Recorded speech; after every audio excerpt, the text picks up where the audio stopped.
in this lovely surroundings with the delectable Gwendolyn Collins.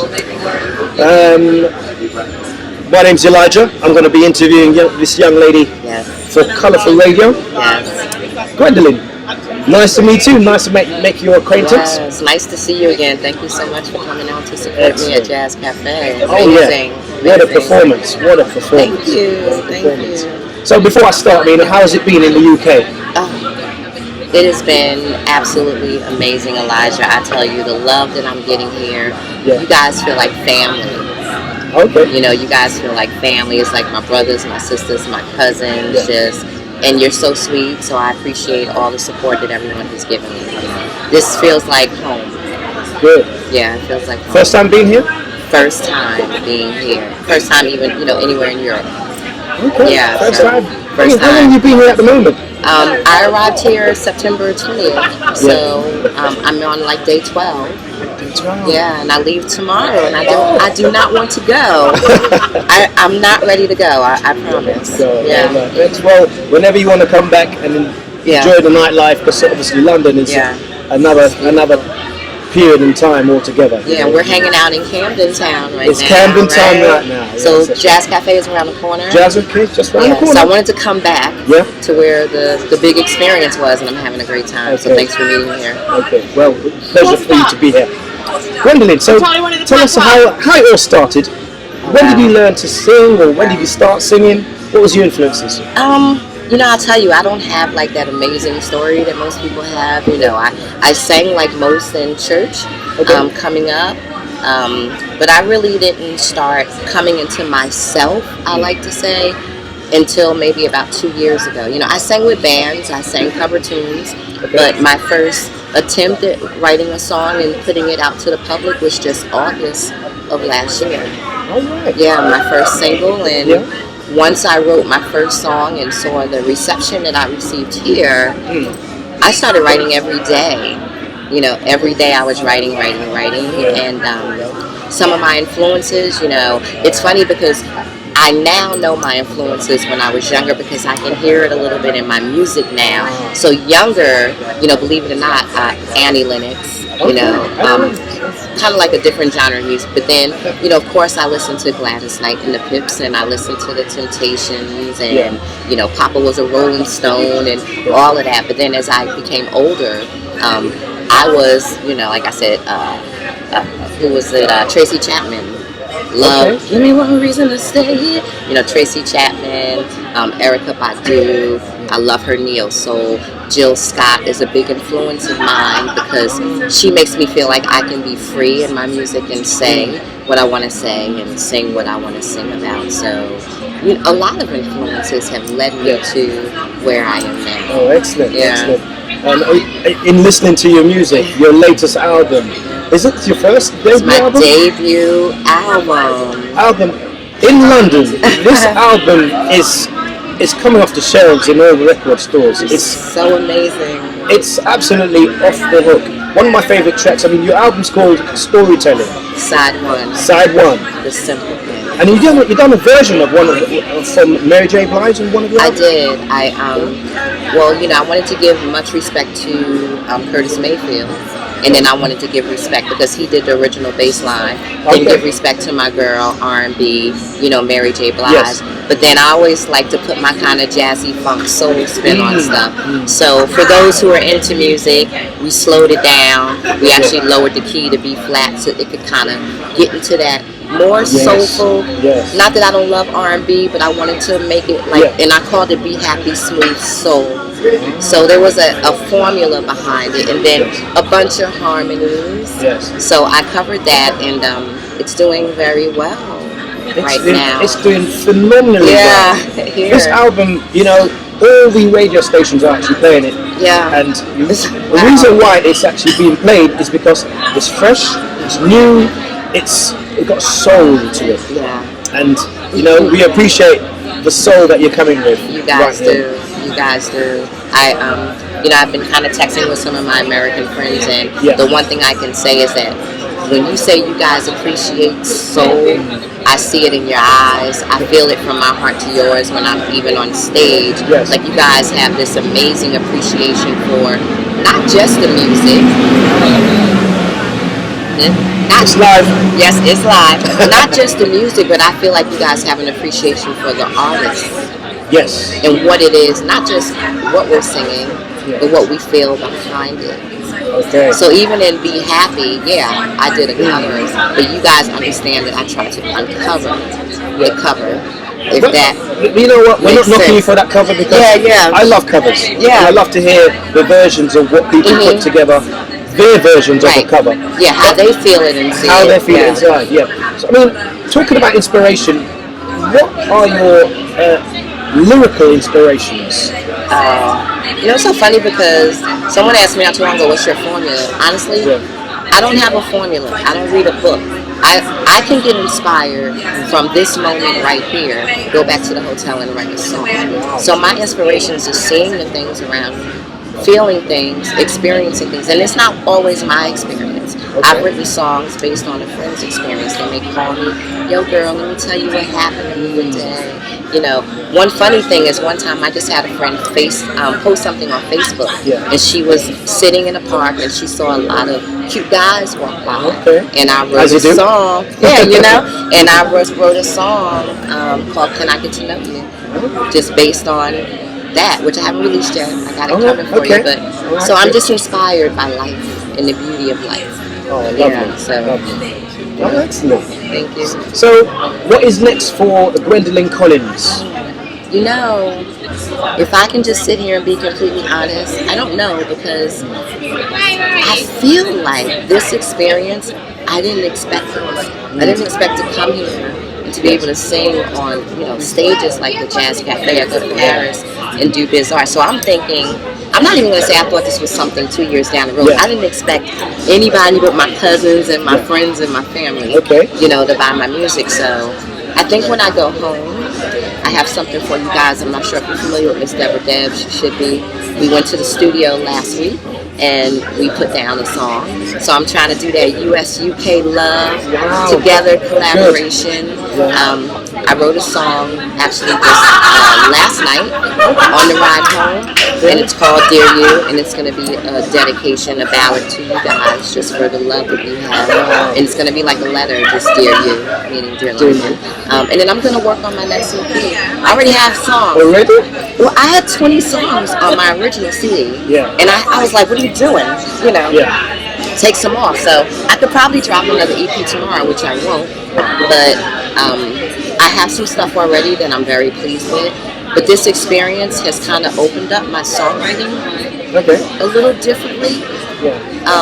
So I want to concentrate on not just writing music that I love. And I know you guys, you really support me, but I got a feeling a little bit of, I think I can do even a little bit more to better connect, to continue to connect with you guys here. So I'm just going to write when I get home. I'm going to write and I'm going to write, and I hope that by June of next year, I can have a whole nother package. Okay. On the topic of writing, I mean, who would you like to work with from the UK over here? I'm working with Deborah Debs. I wanted to work with her. Phenomenal singer. I've heard Donnie. Donnie? Yes. Okay. I've heard him. I heard a couple of songs, and I said, I think we could vibe, because it's about the vibe. It's a lot of people I love to work with, but would we vibe? Yes. I don't know. So I felt like I would be able to vibe with Donnie. If my dream from here, I don't know if she's still here, would be Natalie from Floetry. Okay, Floetry. I know she was here just in August. And I think for now, like that's the biggest people I'd like to work with. All right. Okay. Talk about Natalie. You're not coming off the topic, but my friend from Atlanta, he actually discovered her. Did he? He actually put her on stage, and at the time it was called Your Mama. Get out of here. Yeah, he put her on stage called Your Mama, and it was in Ladbroke Grove, a place called Tabernacle in Ladbroke Grove. Wow. And at the time we were obviously in still Atlanta, together. like in the States, Atlanta, Georgia? No, it was called Tabernacle in Ladbroke Grove, Paris Square. Okay. And he actually, we all did actually put her together. And the rest is history. She got signed up with Jazzy Jeff and all that stuff. Yeah. But the rest is history. Yeah, I love her style.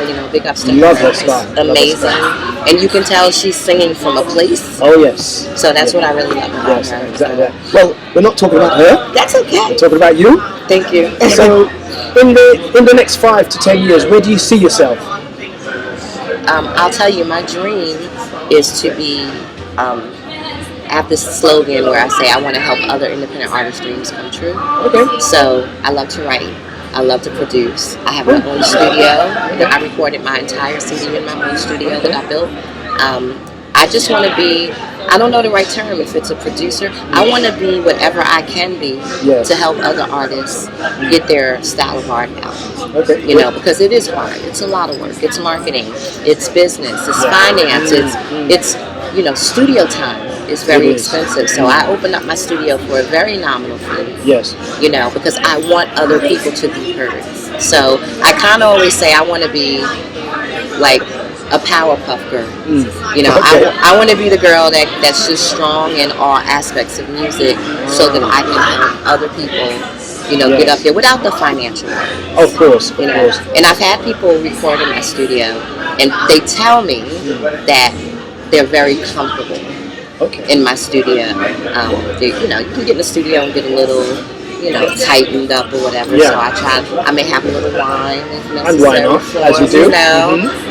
I just try to make sure they're comfortable and loosen them up and encourage them to, do their best. So that's actually my dream, is to be the girl behind the music. So, talking about producing, producers like that man over there. Yes. Are there any producers in the UK that you would love to work with? Well, yeah, and I've been lucky because I get to do that. I've been talking to that man for maybe a little less than a year now. We've been shooting ideas back and forth. So right now, probably the biggest person, because I'm trying to do things one at a time. Of course. Not say I'm gonna do 10 things. Would be, and if I fit them out to scales when we have music, and I'm hoping that we can put something amazing together. And what I've heard so far, oh my God. Well, he's my man. He's my man. Let me tell you. He's my man. Like, get ready. I'm telling y'all, like, it's different, but it's still soulful, and it has a flavor, that I just think can't be denied. It's going to be another one of those songs where he picked a song listening to my vocals, and I appreciate that. So he knows that I can deliver something soulful over that music. Yes. And that's important as a producer. Don't throw anything my way. So. And it's completely organic. Yeah. I love this guy. And gives me the freedom, creative freedom to do your thing. To do what I want to do over it. So we're planning, unfortunately, I was so busy here, we didn't get to go into the studio. Yes, I understand. But it was great, one of the biggest things I wanted to do, London, when I came here, is meet you guys face to face. So I think the connection now I've made with the likes of you, with Fibonacci, DJ Lady Love is here, I just think that that's amazing. And now we can talk on a whole different level. Next time, if it's just through Facebook chat, it'll feel like this. It's just a digital click away. Right. Yeah, absolutely. So, Okay, so tell me a bit more about the personal side of Gwendolyn Collins. Taking away the music, I mean, if you weren't doing the music, what would you be up to now? Well, I'll tell you, someone asked me, how do you balance having a kid, having a job, and then having your music? I'm a mom, and I said it's not a challenge because my first priority is always my kid. Yes. So even now, with me being here, my son is well taken care of. Good. I've been asked to go on to do longer stuff, and I go no, because I'm not ready. So I'm a mom first. I have 3 kids, but my one is still with me. Is 15 years old. He's almost 6'4". He's beautiful. I talked to him the other day. He said, "Mom, I miss you so much," and that actually topped off my evening at Jazz Cafe to hear him say that. I work for the same company for 14 years now. I work in cybersecurity, so I have a pretty demanding day job, but my job respects that I am an artist. An artist as well. I used to sing in their band. They've sent me to the Rock and Roll Hall of Fame to perform, so they're very supportive. I actually had people from CSC at my job at CSC, at the Jazz Cafe, and in Birmingham. Oh, So is that awesome? That's a big company, isn't it? Yeah. I think now we have about 70,000 employees. Wow. So yeah, we have offices here. Yeah. That's really good to be free to do your thing. You know? Yeah. Oh, brilliant. It's pretty amazing. It Wow, is. that's fantastic. It is. It really is fantastic. Really good. So, how would you like to be remembered as an artist? It might sound a little bit morbid, but in general, while being alive. I want people to be able to say, they were able to emotionally connect to my music, kind of like, with the simple things. People emotionally connected to me saying, it's the simple things, in life. Like, I received emails. Yes. I'm going to do the simple things with my life tonight. Gwendolyn, thank you for writing that song. Or, we love you, Gwendolyn. It's the simple things. Or even when I was in the truck with the band, when we were going to Birmingham, one of the musicians was telling a story, and he was like, because it's the simple things. So I want people to know that when I write, I want them to say, we emotionally connect to the soulfulness of Gwendolyn Haynes. Because I'm not writing just because I hope you like it. Yeah. I want you to like it, but I'm writing from here, and when I perform, I hope you guys can see that I am performing to get something out of it from here, from my heart and from my soul. I don't think about what note I'm going to hit or what I'm going to do. Yes. I stay in the song, of course, but anytime you see me live, it's what you guys give me is what I'm giving to you. Excellent. Excellent. So, with the up-and-coming artists at the moment, what's there any words of wisdom, any words of advice that you'd offer them in this cutthroat society? It is, I try not to concentrate too much on the bad, because the bad is not going to go. It's what you do with it. What I always try to tell other independent artists, especially, I'm 45. I don't have a problem saying that. I'm 45 years old. I'm not some youngin'. Thank you. So I'm not 20. But I try to tell my artists that I know that are 20, 30, like, don't just talk the talk. Walk the walk. Do what you say you're going to do. If you say you're going to release an album, release an album. I'm not saying, you're indie, you have to do it June 20th, 2014 at 8 p.m. But do it within that time frame. Okay. If you say you want to, because I think with the digital age, and especially with people like me, and I'm not the only person who's saying, come use my studio. There's other people like me with that same mindset. I just think in this age, there's no reason for you not to be here. There's no reason why. There's no reason. If it's one single, I've heard of artists going in the bathroom with a microphone and recording themselves and using the reverb from the bathroom. If they don't have the whole Mac Pro and the Logic and Pro Tools, so don't just talk the talk, walk the walk, because you deserve to be heard. And you don't know who you can touch from just one song sung from your heart. So walk the walk, y'all. Do it. Such words of wisdom. So moving on to my next question. Religious? Bookworm. Religious. I will tell you, I believe in a higher being. I pray a lot, but I don't pray for specifics. Okay. I just pray to get through things. Bookworm. I read so much. It's probably ridiculous. I read everything. I haven't read as much when I was trying to get my CD done, but I am still the person who likes to hold the paper. So I don't really have books on my iPad and on my Mac and all that stuff. Traditionalist. I read Stephen King. I read John Grisham. I read Zane. Like, any book I pick up, I just, was looking at WikiLeaks, the book, technology that controls you. So any book I pick up and I put in my hand, I have to finish it. It can be the worst book ever, but I have to know what happens at the end. And I have to go through the middle. I can't just flip to the end. Bookworm, of course, I love to sing. Hobbies, I actually have every instrument probably in my studio. I have 2 basses, a guitar, I have congas, I have 2 keyboards. Can't play none of them. You can't play none of them? I can play the piano a little bit. I've taken bass lessons, but for me, it's wall art. Yeah. So I love designing. Like people actually will have me come design their bedroom, like the interior stuff. Interior design. Yeah. Wow. Yeah, colors. Yeah. I don't. I just do it because it's fun. But those are the things I love to do. Okay, excellent. So would you say that you're a party animal or a behind the TV on a Friday night sort of person? I don't watch TV much. I'm probably a behind the computer type of person. I love music, so a lot of times, like on Sundays when I'm making dinner, I just put on one of the stations here. Yeah. Like Sundays, I probably listen to like 4 different DJs because that's kind of like my chill out day. So I just love to listen to music. I watch a little bit of reality TV. I do get caught up. Housewives of Atlanta and things like that. Yeah, and like the music ones, but like R&B divas or LA or whatever. Oh yes. I get a little caught up in those. Hope that'll never be I don't want to be on one of those shows ever. But but I'm not a party girl. Okay. I was. All right. So at home with the slippers on a Saturday night most times, I'm barefoot. My son's home. I'm listening to music. I don't know.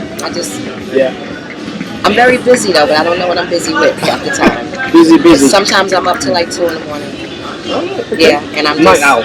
Yeah. And writing a lot. I do a lot of writing. Like I've had indie artists who heard my stuff. I'll pull up my Mac and they're like, "Dang, you have written so much." I write pop. I write rock. So I don't just do soul. Okay. On the topic of writing, would you like to write for other people, or do you write for other people? I have.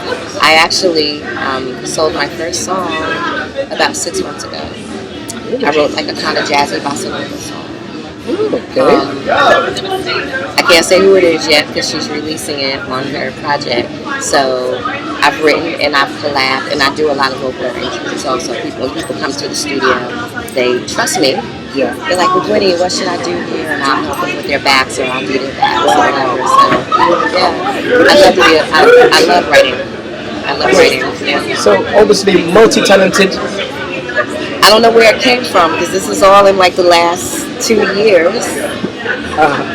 The last year and a half, I think. So I don't know where it came from, but I thank God for it. Well, going back to my last question, you're going from strength to strength, and we're going to see more of you in coming weeks, coming years, coming months, coming century. Well, not centuries, decades. I mean, I'm okay with that. Yeah.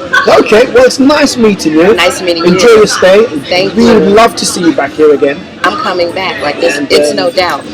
Of course, you have to. You can't stay too long without being back here. I'm coming back. And looking forward for any new projects that you're going to be doing in the future. And I'm one of your biggest fans. Thank you. I know you probably hear that all the time, but I'm one of your biggest fans, and I love your music. And all the best for you. Well, can I just say to you that I just appreciate the fact that you even came out to see me. I have this saying, I say, "There's no me without you."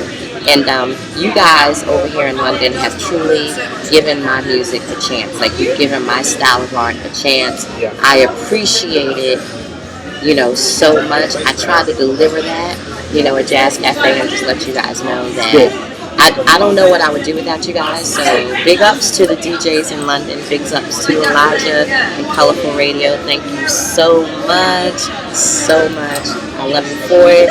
And I can't wait to see you again. Anytime. Gwendolyn Collins, it's been a pleasure and all the best. Thank you so much. Thank you very much for seeing me. Have a good one. Yay!